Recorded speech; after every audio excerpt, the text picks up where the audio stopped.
Under the leadership of Dr. Strughold, 34 scientists accepted contracts from Project Paperclip and were moved to Randolph Air Force Base in San Antonio, Texas.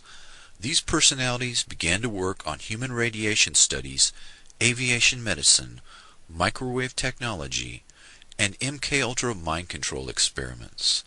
The authorization to hire these Nazi scientists came directly from the Joint Chiefs of Staff.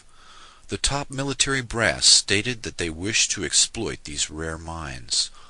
Operation Paperclip eventually recruited 9,000 Nazi scientists and technicians to help the U.S. destroy the USSR.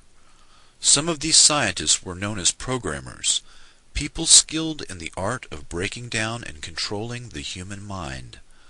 Dr. Joseph Mengele and others experimented extensively with children and adults using mescaline, electroshock therapy, hypnosis, sensory deprivation, torture, rape, starvation, and trauma bonding in an effort to control the human mind.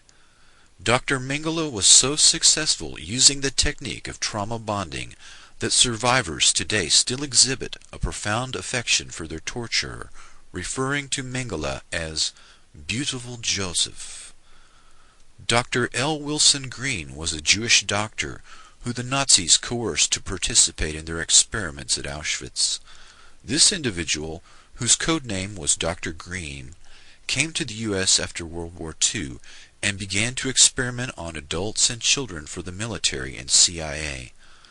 The military and CIA copied the Nazi methodology and began numerous programs of their own. The first CIA program was known as MKUltra. The MK is an abbreviation for the German words for mind control. By 1953, the CIA, U.S. Navy, and U.S. Army Chemical Corps were conducting their own narco-hypnosis programs on prisoners, mental patients, foreigners, ethnic minorities, and those classified as sexual deviants.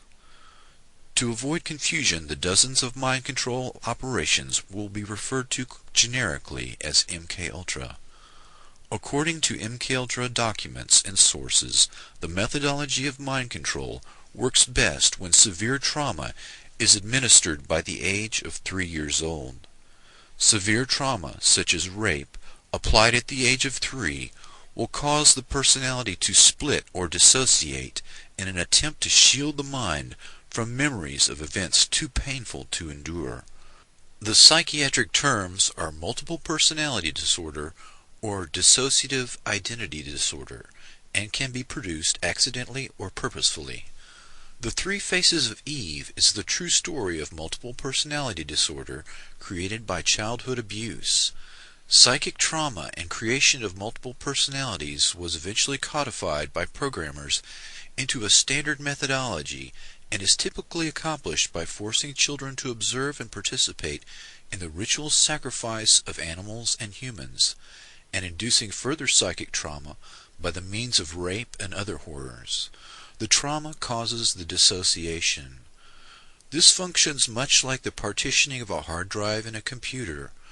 The dissociative state is used as an opening to hypnotically induce an alternate shell personality.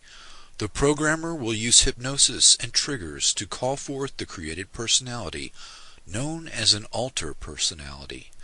Only 20% of the general population is easily hypnotizable, but trauma at an early age makes people vulnerable to dissociation and thus easily hypnotizable.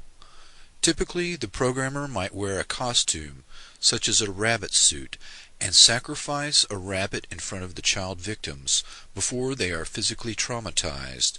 The image of the rabbit, a phrase from Alice in Wonderland, or similar paired images are used as the triggers to call forth the alter personality. The method works best when the trauma is repeated around 6 years of age.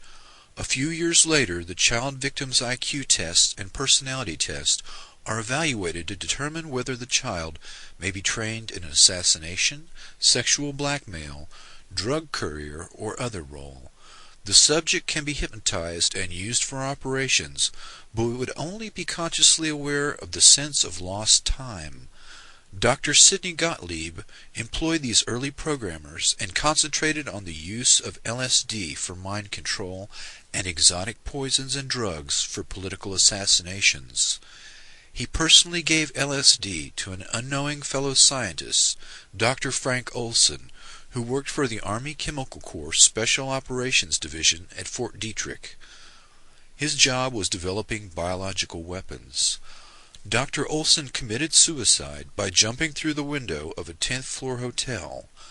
Dr. Gottlieb concealed his actions, and the Olson family was unaware of the cause of his suicide until 27 years later, when the facts emerged during a congressional hearing on CIA abuses.